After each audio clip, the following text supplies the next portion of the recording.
Bismillahirrahmanirrahim. Perkenalkan, nama saya Muhammad Fasin Rawan, Stambuk 141 2018 0252.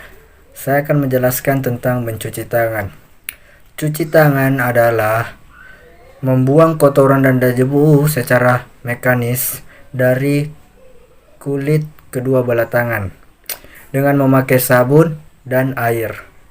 Tujuannya adalah untuk menghilangkan kotoran dan debu secara mekanis dari permukaan kulit dan mengurangi jumlah mikroorganisme sementara. Kebersihan tangan yang tak memenuhi syarat juga berkontribusi menyebabkan penyakit terkait makanan seperti infeksi bakteri salmonella dan infeksi E. coli infection. Mencuci tangan dengan sabun membuat bakteri lepas dari tangan. Cuci tangan merupakan salah satu cara untuk menghindari penyakit yang ditularkan melalui makanan. Kebiasaan mencuci tangan secara teratur perlu dilatih pada anak. Jika sudah terbiasa mencuci tangan sehabis bermain dan ketika akan makan, maka diharapkan kebiasaan tersebut akan terbawa sampai tua. Manfaat cuci tangan. Yang pertama, mencegah risiko tertular flu, demam, dan penyakit menular seperti COVID-19 yang terjadi sekarang sampai 50%. Yang kedua, mencegah tertular penyakit serius seperti hepatitis A, meningitis, dan lain-lain. Yang ketiga, menurunkan risiko terkena diare dan penyakit pencernaan lainnya sampai 59%. Yang keempat, mencuci tangan sudah menjadi kebiasaan yang tidak bisa ditinggalkan, maka 1 juta kematian bisa dicegah setiap tahun. Yang terakhir, dapat menghemat uang karena anggota keluarga jarang sakit. Waktu untuk mencuci tangan. Yang pertama, sebelum dan sesudah makan. Pastilah hal ini harus dilakukan. Hal ini dilakukan untuk menghindari terkontaminasinya penyakit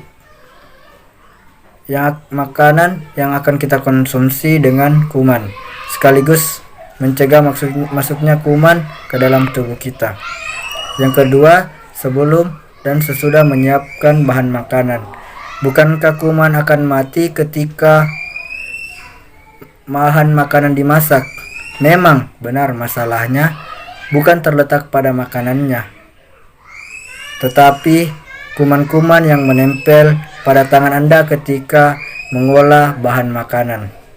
Yang terakhir, setelah memegang benda umum, mungkin agak berlebihan, tetapi Anda harus tahu benda-benda umum memiliki kandungan bakteri dan kuman yang sangat tinggi, sehingga wajib Anda bersihkan.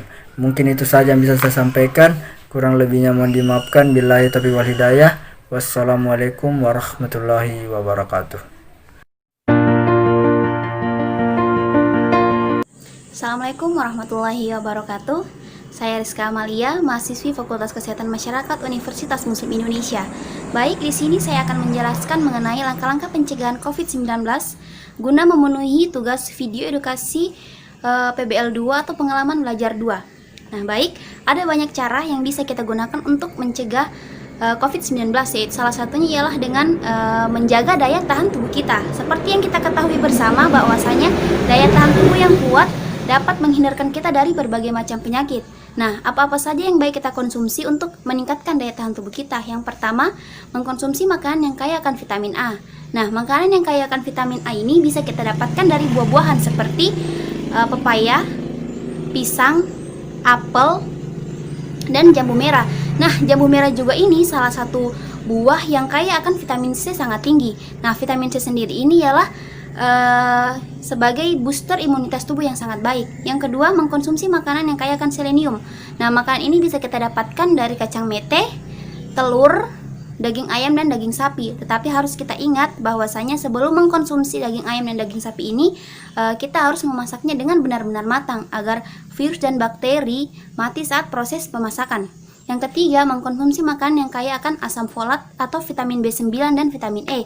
Makanan ini bisa kita dapat dari sayuran hijau seperti bayam, brokoli, dan asparagus, dan juga bisa dari buah-buahan seperti alpukat, buah bit, dan pepaya, dan bisa dari kacang-kacangan seperti kacang merah, kacang tanah, kacang polong, serta salmon dan hati sapi yang sangat tinggi asam folatnya. Nah, yang keempat, mengkonsumsi makanan yang kaya akan vitamin D. Nah, makanan yang kaya akan vitamin D ini seperti kuning telur, susu sereal, dan jamur. Jamur juga ini salah satu sumber beta glucan yang sangat tinggi, di mana zat ini adalah zat alami untuk meningkatkan daya tahan tubuh kita. Nah, fungsi dari beta glucan sendiri ini ialah mengingatkan sel tubuh kita untuk siap menindak melawan virus. Nah, dari sini kita bisa lihat bahwasanya di era sekarang ini yang lagi marak-maraknya penyebaran COVID-19, sangat baik bagi kita untuk mengkonsumsi jamur tersebut. Nah, yang kelima, mengkonsumsi makanan yang kaya akan vitamin C. Nah, vitamin C ini tidak kita hanya dapatkan dari multivitamin, tetapi bisa kita dapatkan dari buah dan sayuran seperti jeruk, pisang, kiwi, tomat, dan kubis. Nah, yang keenam, mengkonsumsi kayu manis, bawang putih, dan jahe. Nah, kayu manis ini selain digunakan untuk bahan memasakan, ternyata sangat baik untuk dikonsumsi untuk meningkatkan daya tahan tubuh kita karena mengandung zat-zat yang sangat baik. Nah, bawang putih juga ini selain antibiotik alami dan untuk meningkatkan daya tahan tubuh kita juga bisa membantu produksi sel darah putih, serta jahe karena mengandung zinc dan zat besi yang sangat tinggi dapat meningkatkan daya tahan tubuh kita. Nah, setelah itu kita juga harus mengetahui faktor-faktor yang mempengaruhi sistem imunitas kita. Yang pertama ialah aging, di mana respon kekebalan orang lanjut usia sangat berbeda dengan kekebalan tubuh orang yang masih muda. Dari sini kita bisa melihat bahwasanya kita harus benar-benar memperhatikan asupan makan orang yang telah lanjut usia. Yang kedua, tidur. Gangguan tidur dapat menurunkan daya tahan tubuh kita. Dari sini kita harus benar-benar memperhatikan waktu tidur kita minimal 6-8 jam per hari. Yang kedua ialah stres. Yang ketiga, stres juga dapat mempengaruhi sistem imun kita. Dari situ kita harus benar-benar mengatur stres kita dengan baik. Selanjutnya, olahraga atau gerakan fisik. Kurangnya kita berolahraga atau bergerak dapat menurunkan daya tahan tubuh kita. Dari situ kita harus sering-sering berolahraga ataupun bergerak, tidak hanya rebahan saja. Selanjutnya, alergi makanan dan obesitas atau kekurangan gizi. Nah, dari sini kita bisa lihat bahwasanya kita harus benar-benar memperhatikan asupan gizi makanan yang kita makan, tidak kekurangan agar tidak kekurangan gizi, dan tidak berlebihan agar tidak terjadi obesitas, karena obesitas dapat memicu penyakit-penyakit lain. Nah, mungkin ini saja yang dapat saya jelaskan. Akhir kata saya ucapkan wassalamualaikum warahmatullahi wabarakatuh. Assalamualaikum warahmatullahi wabarakatuh. Perkenalkan, nama saya Mira M. Rajung, program studi S1 Kesehatan Masyarakat Universitas Muslim Indonesia. Saya di sini akan menjelaskan mengenai langkah-langkah pencegahan COVID. Munculnya penyebaran virus corona. Sebagian besar orang meyakini bahwa kisah awal munculnya penyebaran virus corona atau COVID-19 bermula pada akhir tahun 2019 ketika seseorang terjangkit virus corona dari hewan yang diperdagangkan di pasar seafood Huanan, Kota Wuhan, Provinsi Hubei, Cina. Cina melakukan secara resmi adanya virus corona pada Organisasi Kesehatan Dunia WHO pada tanggal 31 Desember 2019. Virus ini sudah banyak sekali memakan korban hingga ratusan orang meninggal dan puluhan ribu lainnya terinfeksi. Virus ini mudah sekali menyebar. Komisi Kesehatan Nasional Cina mengkonfirmasi virus corona ditularkan dari manusia ke manusia yang terinfeksi, bahkan virus ini bisa menempel di salah satu tempat terdekat. Virus ketika seseorang terinfeksi virus corona, misalnya sesak nafas atau kesulitan bernafas, nyeri dada atau rasa tertekan pada dada, hilangnya kemampuan bergerak atau berbicara. Cara kita untuk menghindari virus corona yaitu dengan menggunakan masker. Bahwa kita ketahui manfaat masker yang digunakan untuk kesehatan itu untuk menutupi area mulut dan hidung. Fungsi masker secara kasar adalah meminimalkan interaksi antara dunia luar dan dunia dalam. terutama pada hidung dan mulut, serta menghindari penyebaran virus. Selain kita menggunakan masker, hindari juga kerumunan, hindari berjabat tangan. Kita bisa menggantinya dengan melambaikan tangan atau makan sama nasi. Selalu mengonsumsi makanan sehat, misalnya buah-buahan, sayur-sayuran. Istirahat yang teratur, selalu berolahraga, dan tidak lupa selalu mengonsumsi vitamin untuk meningkatkan daya tahan tubuh. Masker dan fungsinya. Bahwa kita ketahui jenis masker yang dijual di pasaran mulai dari masker kain, masker bedah, dan masker N95. Di sini saya akan menjelaskan fungsinya. Masker kain yang biasa dipakai oleh masyarakat ini hanya bertahan 4 jam saja, 40-50% dapat menembus masker, dan kemudian masker ini bisa dicuci. Sedangkan masker bedah dipakai oleh dokter dan diperjualbelikan di masyarakat.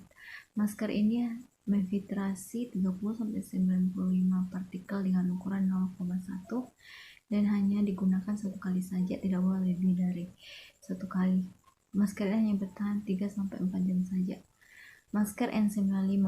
Masker N95 ini jarang sekali dipakai oleh masyarakat, biasanya digunakan oleh para dokter yang kontak langsung dengan pasien yang terinfeksi. Masker ini memfiltrasi partikel dengan ukuran 0,1 mikron sampai di atas 95% saja. Masker ini digunakan berulang kali. Maksudnya masker ini bisa digunakan berulang kali. Disarankan setiap kali digunakan harus dijemur di bawah terik sinar matahari. Saya juga akan menjelaskan bagaimana kita beretika ketika batuk dan bersin.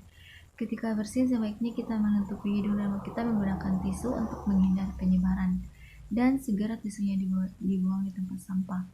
Dan tidak lupa mencuci tangan menggunakan air bersih dan mengalir, atau menggunakan pencuci tangan lainnya berbasis alkohol atau hand sanitizer.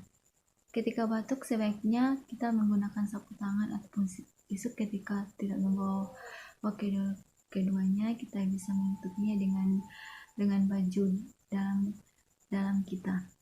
Selalu menggunakan masker ketika keluar rumah.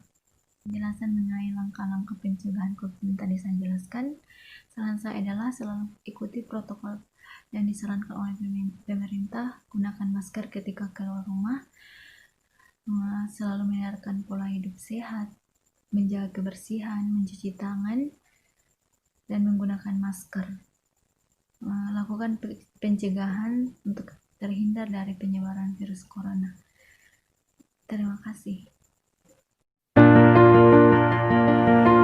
Assalamualaikum warahmatullahi wabarakatuh. Perkenalkan, nama saya Andi Melinia Taslim dari kelas B6 Standbook 1412018016. Selanjutnya saya akan membahas materi tentang social distancing, menjaga jarak, dan isolasi mandiri. Langsung saja. Social distancing merupakan salah satu langkah pencegahan dan pengendalian infeksi virus corona dengan menganjurkan orang sehat untuk mengurangi kunjungan ke tempat ramai dan kontak langsung dengan orang lain. Kini social distancing sudah diganti menjadi physical distancing oleh pemerintah. Ketika menerapkan social distancing, seseorang tidak diperkenankan untuk berjabat tangan, serta menjaga jarak minimal 1 meter saat berinteraksi dengan orang lain, terutama dengan orang yang sedang sakit atau menderita tinggi COVID-19.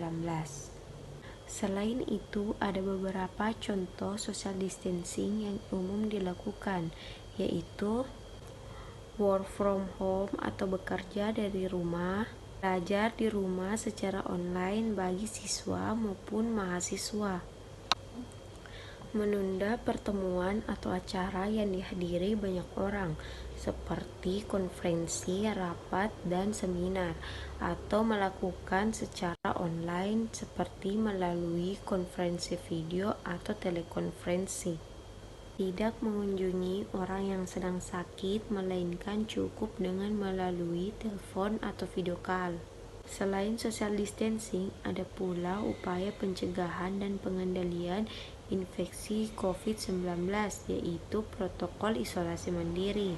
Protokol isolasi mandiri dikeluarkan oleh pemerintah dengan tujuan untuk mengurangi penyebaran COVID-19. Pasalnya, virus corona sangat mudah menyebar sehingga dapat menyebabkan gejala berat, dan berakibat fatal. Isolasi mandiri adalah protokol yang mewajibkan setiap orang untuk tinggal di dalam rumah atau tempat tinggal masing-masing dan melakukan pembatasan fisik dengan orang lain. Pemerintah Indonesia menghimbau untuk semua orang melakukan isolasi mandiri. Namun, protokol ini wajib diberlakukan pada kelompok tertentu, yaitu orang yang memiliki gejala COVID-19 seperti batuk, demam, dan sesak nafas, serta tidak memiliki penyakit penyerta seperti diabetes, penyakit jantung, dan infeksi HIV. Orang yang dicurigai atau orang yang sudah terkonfirmasi positif COVID-19. Orang yang memiliki riwayat berpergian ke zona merah atau wilayah endemis COVID-19 dalam 2 minggu terakhir. Orang yang telah menjalani pemeriksaan rapid test COVID-19. Itulah tadi pembahasan dari saya. Lebih dan kurangnya mohon dimaafkan. Wabillahi taufiq wal hidayah. Wassalamualaikum warahmatullahi wabarakatuh.